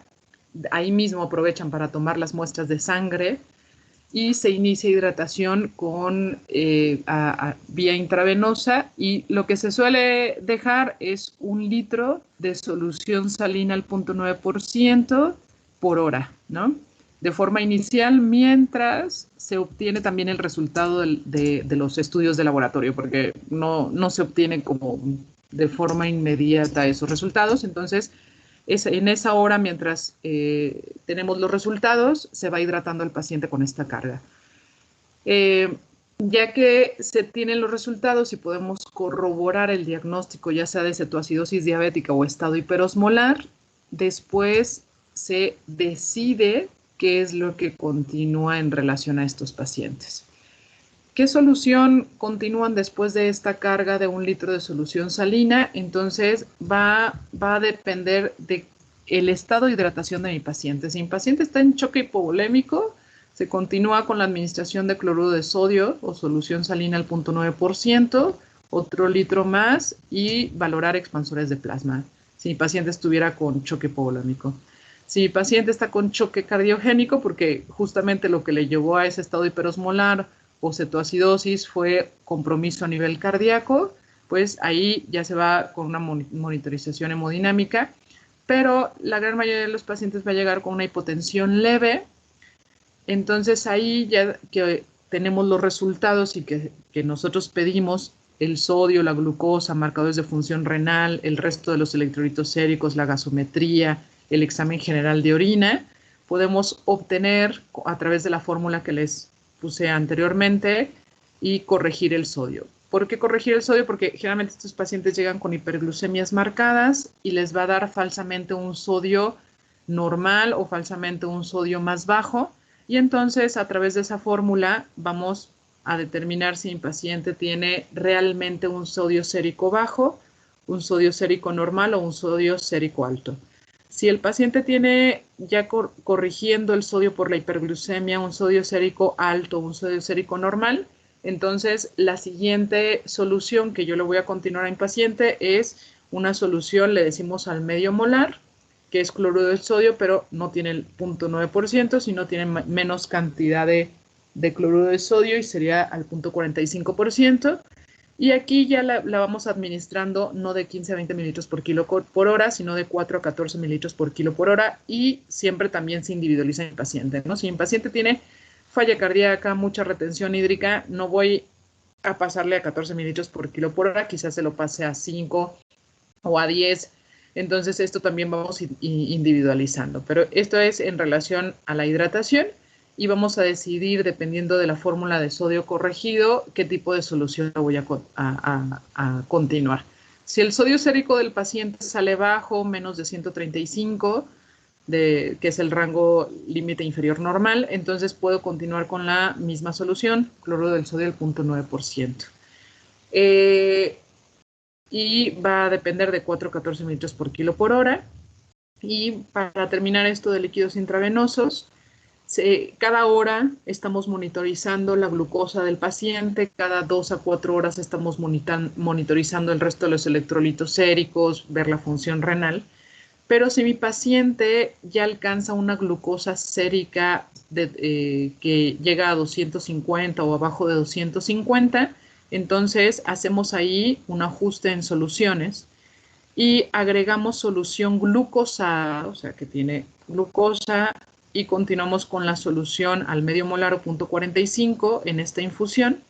¿Y por qué se agrega solución glucosada? Porque probablemente mi paciente todavía no cumple criterios de remisión y se le está administrando insulina, y entonces aportamos un poco de glucosa para tratar de mantener la glucosa sérica entre 150 a 200, porque todavía se le sigue infundiendo insulina a ese paciente y lo que no queremos es que tenga una hipoglucemia el paciente. Entonces, ese es el motivo de por qué después de que mi paciente ya tiene glucosas menos de 250, agregamos a la solución de base una solución glucosada y seguimos monitorizando la glucosa. Bien, y es porque seguimos administrando insulina. Entonces, esto es en relación a cómo manejamos los líquidos en el paciente con estado hiperosmolar o cetoacidosis diabética. Y después de la primera carga de líquidos y verificando primero un otro electrolito que es muy importante, que es el potasio, vamos a decidir si le puedo iniciar también la infusión de insulina o no. ¿Por qué tenemos que también medir el potasio? La insulina a nivel celular condiciona un intercambio del potasio intra y extracelular. La insulina, nosotros si administramos una infusión de insulina, esa insulina va a condicionar que el sodio sérico que va circulando se introduzca al interior de la célula. Entonces la insulina puede condicionar una disminución de los niveles séricos de potasio. Y si nosotros empezamos a infundir insulina y el paciente ya tenía un potasio bajo, podemos condicionarle hasta la muerte de ese paciente por arritmias cardíacas. Entonces, antes de iniciar la infusión de insulina, se supone que ustedes ya tienen el resultado del potasio sérico. Y si el potasio sérico del paciente, bueno, ¿cuáles son como los valores normales del potasio? Va de 3.5 hasta 5. Si el potasio sérico del paciente está menos de 3.3, ahí lo que se sugiere es administrar 40 miliequivalentes de potasio por hora, y ese potasio donde se va a administrar se agrega a la solución que nosotros le estemos administrando al paciente. Si el potasio sérico ya es mayor de 5, entonces realmente no necesitamos administrar potasio a esa solución de base. Y si el potasio sérico está entre 3.3 y menos de 5, ahí se administra, pero menor cantidad de potasio, que es de 20 a 30 miliequivalentes de potasio en cada litro de solución salina. Entonces, este es un punto importante porque si no hacemos esa reposición de potasio y administramos insulina, recuerden que pueden condicionar mayor reducción del mismo y pueden condicionar o predisponer alguna arritmia cardíaca en ese paciente. Entonces, ya que verificaron este punto, vamos a decidir iniciar la insulina. Y la insulina se puede administrar por diferentes vías. La vía idónea es la vía intravenosa. Sin embargo, por ejemplo, en centros de salud en diferentes comunidades no se tiene bombas de infusión intravenosa y entonces la vía ahí que se suele administrar es vía subcutánea o vía intramuscular. Pero la idónea es vía intravenosa y las únicas insulinas que se pueden administrar vía intravenosa es la insulina regular o rápida y también la insulina Lispro y Aspart, que son insulinas ultra rápidas, se pudieran administrar vía intravenosa. Entonces, la que se suele utilizar de forma más común es la insulina regular o rápida y realmente aquí esto de bolo, se puede dar un bolo de 0.1 unidades por kilo. Si mi paciente pesa 60 kilos, lo multiplico por 0.1 y entonces le pudiera llegar a dar un bolo intravenoso de 6 unidades de insulina rápida o regular. Sin embargo, este bolo no todas las asociaciones lo aconsejan, no se ven mejores o peores resultados dando ese bolo, entonces a veces se omite este bolo y ya se pasa a la infusión continua de insulina y se calcula 0.1 unidades por kilo por hora. Entonces ese paciente si pesa 60 kilos por 0.1 le va a tocar a 6 unidades. Se administra a través de una bomba que va infundiendo vía intravenosa esta cantidad de insulinas, ¿no? Si lo vamos a hacer vía subcutánea o intramuscular, de la misma manera puede ser insulina regular o Lispro o Aspart y es de 0.4 unidades por kilogramo. Y aquí también les pueden aconsejar que la mitad en bolo intravenoso y la otra mitad vía intramuscular o subcutánea. Entonces, ya una vez que iniciamos con la administración de la insulina, cada hora se tiene que estar midiendo glucosa. No tiene que ser forzosamente glucosa sérica, a veces ahí ya nos apoyamos de la glucometría capilar para un estimado de cuánto descendió la glucosa. Si la glucosa sérica no descendió 50, 70 miligramos en la primera hora, o sea, si mi paciente iniciamos con una glucosa sérica en 400 y no disminuyó por lo menos a 350 en la primera hora y sigue en 390, por ejemplo, entonces tendríamos que duplicar la infusión de insulina. Si la estaba administrando en ese paciente que pesa 60 kilos, la estaba administrando a 6 unidades por hora, entonces tendría que dejarla a 12 unidades por hora y nuevamente a la hora checarle otra vez la glucosa para ver si ya hubo un descenso de 50, 70 miligramos. Y entonces ya de esa manera nosotros vamos ajustando la infusión de la insulina con el objetivo de que la glucosa descienda hasta por debajo de 250 miligramos. Bien. En relación al aporte de bicarbonato, por el otro punto en pacientes con cetoacidosis diabética, no a todos los pacientes administramos bicarbonato. Es muy raro que administremos bicarbonato porque el paciente suele responder muy bien a la administración de líquidos y a la administración de la insulina y bueno, si es necesario la reposición de potasio, pero sí es muy raro que se suela dar aporte o requerimientos de bicarbonato. Aquí en esta bibliografía les comenta si el pH estuviera menos de 7.1, otros les comentan si el pH está menos de 7.0, otras bibliografías comentan si el pH está menos de 6.9 en el estadio de acidosis y está comprometiendo la vida del paciente, o sea, si el paciente llegara a presentar ahí algún paro cardiorrespiratorio y habíamos documentado que tenía un bicarbonato muy bajo, bueno, generalmente ahí agregamos o infundimos bicarbonato de sodio, pero repito, es muy raro que nosotros estemos administrando bicarbonato de sodio porque a la hora realmente tiene una muy buena respuesta con la administración de los líquidos y la infusión de insulina, ¿no? Pero es por este apartado que se los pongo acá. La glucosa se debe estar determinando cada hora y la podemos hacer por glucosas capilares, pero cada 2 a 4 horas nosotros tenemos que estar midiendo electrolitos séricos, sodio, potasio, cloro, marcadores de función renal, porque estos pacientes llegan deshidratados y hacen lesión renal aguda, entonces también para ir ajustando soluciones. Y esto lo hacemos con glucosa sérica o directa cada 2 a 4 horas hasta que se estabilice el paciente o hasta que cumpla criterios de resolución de cetoacidosis o estado hiperosmolar hiperglucémico, ¿no? El objetivo es que cumpla criterios de resolución con este tipo de tratamiento y tenemos criterios de resolución de la cetoacidosis diabética y del estado hiperosmolar hiperglucémico. ¿Qué son esos criterios de resolución? Realmente que ya no cumplan los criterios diagnósticos, y es que la glucosa sanguínea esté menos de 200 o menos de 250, más 2 de los otros criterios, que el bicarbonato ya esté arriba de 15, que el pH esté mayor de 7.3 y que el anión GAP esté menos de 12. Entonces, que la glucosa ya esté menos de 200 y que cumpla 2 de los siguientes criterios, podemos decir que ya tiene resolución de la cetoacidosis diabética. Esto es por la Asociación Americana de Diabetes y por el Reino Unido. Ahí ellos consideran que ya el pH esté más de 7.3 y que las concentraciones de cetonas en sangre, que eso no lo podríamos medir acá, ¿no?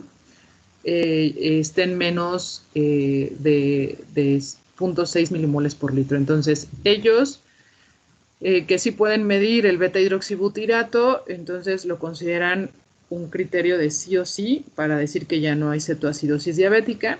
Acá en México realmente es poco accesible la medición de beta-hidroxibutirato en sangre, que sería uno de los principales criterios de resolución. Y medir las cetonas en orina no ayuda. Si se dan cuenta, la ADA no pone cetonas negativas en orina porque recuerden que en orina ya es las cetonas que están metabolizadas y esas pueden durar todavía algunos días.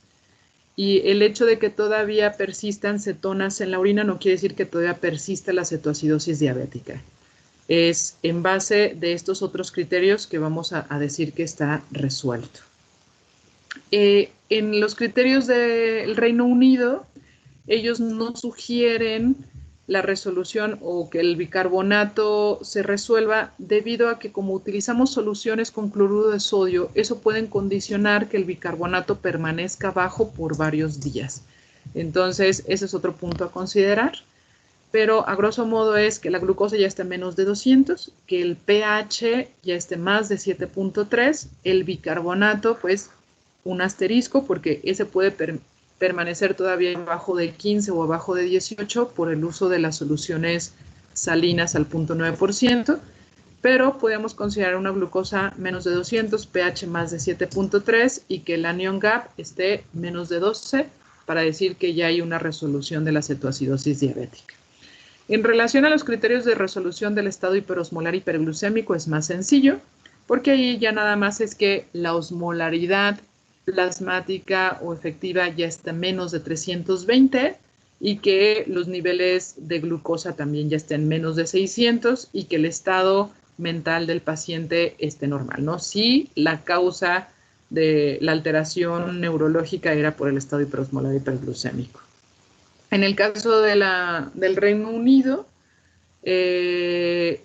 nada más comentan aquí que ni siquiera ponen como tal criterios de resolución. Además, ellos mencionan que detener la infusión intravenosa de insulina si el paciente ya está comiendo o bebiendo y continuar la administración de líquidos intravenosos, ¿no? Pero tomaríamos nosotros como criterios de resolución los de ADA cuando tiene una osmolaridad normal y el paciente regresó a un estado mental normal.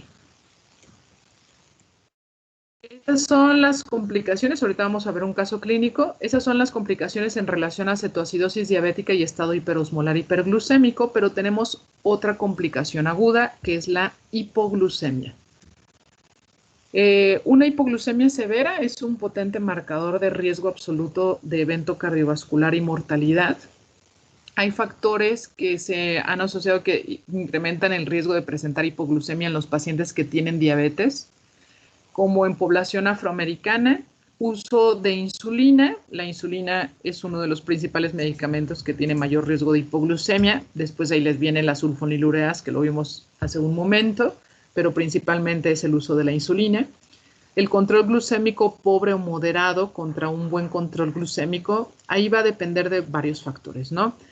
A veces cuando somos muy estrictos en lograr metas de control glucémico, podemos utilizar múltiples medicamentos o ya con el uso de insulina con esquemas complejos, y lógicamente entre más complejo sea ese esquema de tratamiento, pues puede predisponer a mayor riesgo de hipoglucemia.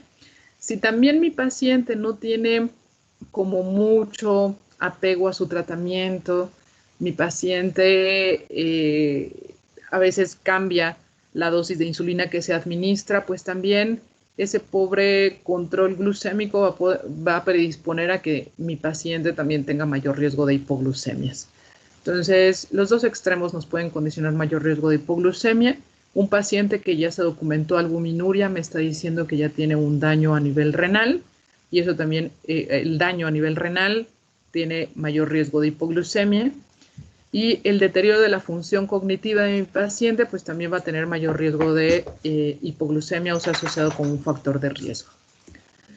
¿Cuáles son las causas que me van a generar en aquel paciente que tiene diabetes, hipoglucemia? Pues, como les mencionaba, es principalmente en aquellos pacientes que están con tratamiento con insulina.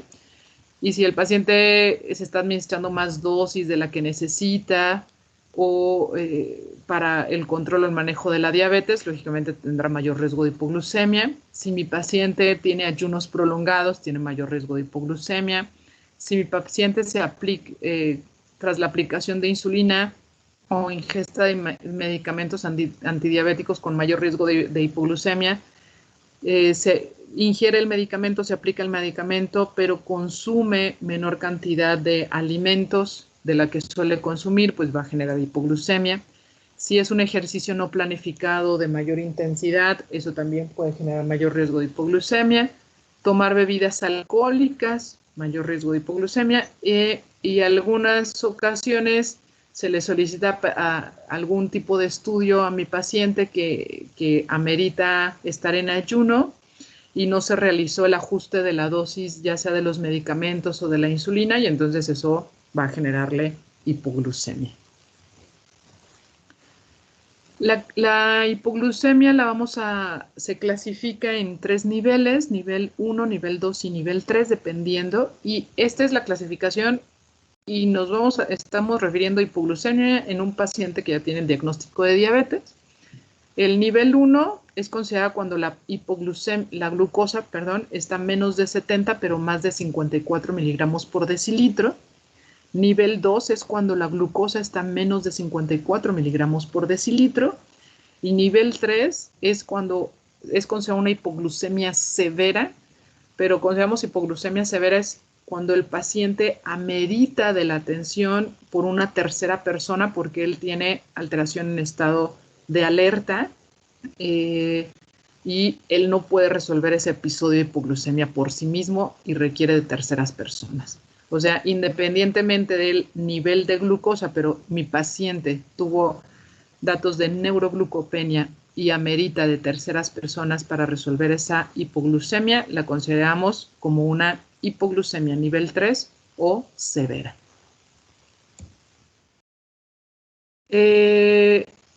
¿Qué síntomas puede tener mi paciente? Tenemos 2 grupos de síntomas, que son los síntomas adrenérgicos, que es la primera respuesta que tiene el paciente por la liberación de las hormonas contrarreguladoras, principalmente adrenalina y noradrenalina, y es la presentación de taquicardia, irritabilidad, diaforesis, palidez, temblor, ansiedad y incremento en el hambre, ¿no? Son los primeros síntomas que suelen presentarse y son síntomas de alerta que le están indicando al paciente, chécate la glucosa y para tratar de resolver ese punto.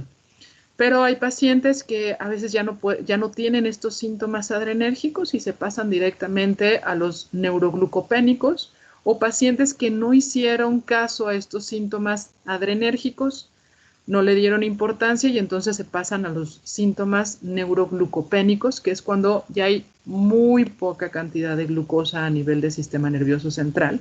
Y entonces mi paciente empieza con somnolencia, mareo, disminución de la fuerza, confusión, coma, puede presentar coma, convulsiones y puede llevarlo hasta la muerte si no recibe atención inmediata. Entonces, mi paciente puede tener estos síntomas, ya sea adrenérgicos o neuroglucopénicos. Lamentablemente hay algunos pacientes con diabetes mellitus que ya tienen una neuropatía autonómica y entonces este sistema nervioso autónomo ya no va a activar o ya no va a generar la liberación de adrenalina, noradrenalina, y entonces lamentablemente algunos pacientes ya no pueden o ya no presentan estos síntomas adrenérgicos y se pasan directamente a los neuroglucopénicos. Entonces esos pacientes tienen mayor riesgo en relación a complicaciones y hasta la muerte. Pero afortunadamente la gran mayoría sí los presenta, tanto adrenérgicos o neuroglucopénicos, si no puso atención a los adrenérgicos. Y siempre se le debe decir al paciente que si llegara a tener temblor, ansiedad, palpitaciones, taquicardia, sudoración, que es una sudoración fría, siempre debería de checarse su nivel de glucosa para ver si estos síntomas adrenérgicos están en relación a niveles bajos de glucosa. Entonces, es por eso la importancia de recomendarles a los pacientes que tienen el diagnóstico de diabetes que tengan un glucómetro en casa para saber si esos síntomas están en relación a hipoglucemia. Entonces, si tiene estos síntomas de hipoglucemia, el paciente debe checarse la glucosa, que sería una glucosa capilar, y si esta está menos de 70, entonces vamos a indicar el tratamiento. Justamente está lo que viene siendo la triada de Whipple. La triada de Whipple consiste en síntomas de hipoglucemia, que serían los síntomas adrenérgicos o neuroglucopénicos, que el paciente documente una glucosa menor de 70 y que estos síntomas se resuelvan tras la administración de glucosa. A eso se le conoce como la triada de Whipple. ¿Y qué vamos a hacer si mi paciente tiene síntomas de hipoglucemia, checa su glucosa está menos de 70? Tenemos dos opciones. Uno, si mi paciente está alerta, está despierto y puede deglutir, entonces le voy a indicar que ingiera, o el propio paciente lo puede hacer, que ingiera carbohidratos simples y que generalmente este episodio de hipoglucemia se suele resolver con la ingesta de 15 a 20 gramos de carbohidratos simples. Tiene que ser un carbohidrato simple, en este caso no es carbohidrato complejo, porque si es carbohidrato complejo va a tardar en absorberse, entonces tiene que ser un carbohidrato simple. Ejemplos de carbohidratos simples y que equivalen a 15 a 20 gramos de carbohidratos simples es un vaso de agua con 3 cucharadas de azúcar normal y que lo beba el paciente. Puede ser medio vaso de jugo o refresco. Aquí sí aconsejamos el jugo o refresco, pero es solamente medio vaso, no es todo el jugo, no es todo el refresco, porque si no ahora nos vamos a ir al otro lado que sería la hiperglucemia.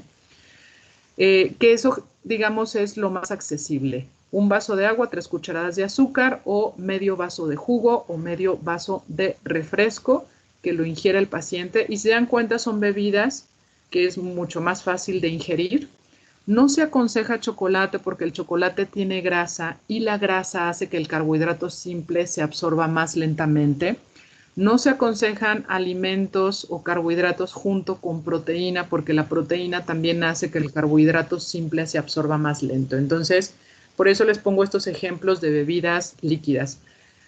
Pudiera ser miel de abeja natural, una cucharada chiquita corresponde más o menos a 6 gramos, entonces una cucharada de las normales o de las grandecillas equivaldría más o menos como unos 12-15 gramos de carbohidratos. Entonces, si también tienen en la mano una cucharada de miel grande, esa también, aunque la tendría que estar ahí chupando el paciente en lugar de beber, ¿no?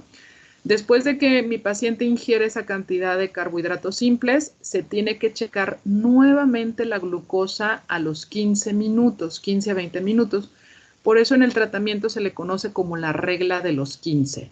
15 gramos de carbohidrato simple y a los 15 minutos se vuelve a checar la glucosa. Si esa glucosa ya está arriba de 70 miligramos por decilitro, ya no es necesario dar otra carga, y si ya le tocaba comer a mi paciente, pues ya que empiece a comer para evitar que más adelante vuelva a tener otra hipoglucemia. Bien, si a los 15 minutos la glucosa sigue saliendo otra vez o por debajo de 70, se le vuelve a indicar al paciente que consuma otros 15 gramos de carbohidrato simple.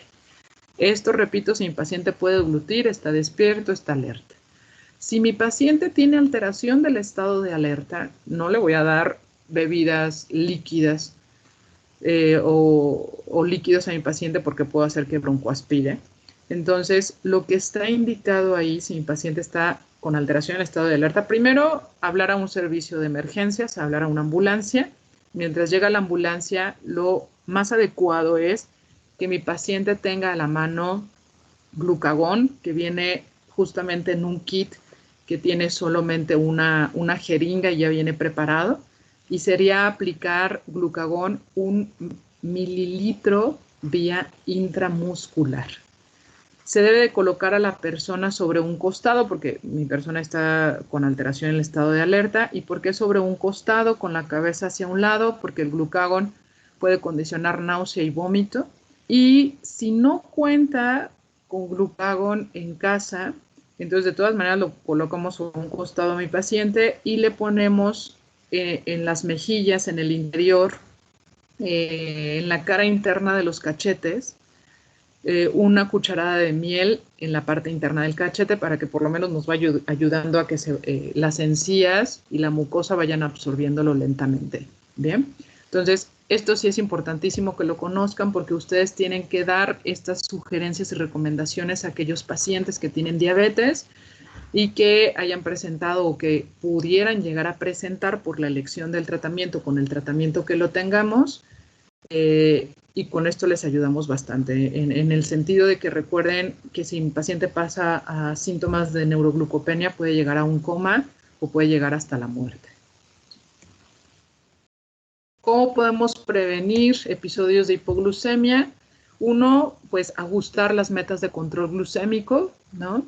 Si mi paciente tiene enfermedad renal crónica, estoy con insulina, en tratamiento con insulina, quizás en ese paciente no voy a ser tan estricto en mis metas de control glucémico. Educación del paciente y de los familiares de lo que tienen que hacer en un episodio de hipoglucemia. Intervención en la dieta, decirle evitar ayunos prolongados, agregar colaciones nocturnas si estos episodios de hipoglucemia están siendo en la madrugada. Ejercicio, el monitoreo de glucosa antes, durante y al terminar el ejercicio para dar la cantidad de carbohidratos que correspondería dependiendo de la intensidad y los niveles de glucosa. Ajuste del tratamiento, o sea, si me estoy dando cuenta que está teniendo múltiples episodios de hipoglucemia en ayuno o en la madrugada, tendría que modificar su tratamiento farmacológico para evitar esas situaciones. Tener un poco más monitoreos de glucosa en ese paciente. Si tiene pues los sensores que les mencionaba, pues ahí nos va a estar indicando cada cuando tiene hipoglucemias el paciente. Si no puede adquirir este tipo de sensores, el paciente tendría que estar checándose con pinchazos en diferentes momentos del día la glucosa para ver si es necesario realizar más ajustes y evitar que mi paciente vuelva a tener hipoglucemia. Doctora. ¿Bien? Dime. Bueno, nada más le quería comentar si nos dejaría conectarnos a otra clase porque tenemos un examen. Ah, sí, está bien. Si quieren, aquí terminamos. Ya nada más era un caso clínico, pero eso ya si quieren les subo esta clase. Pero aquí terminamos entonces. Gracias. Sí, nos vemos el miércoles. Hasta luego. Sale, muchas gracias.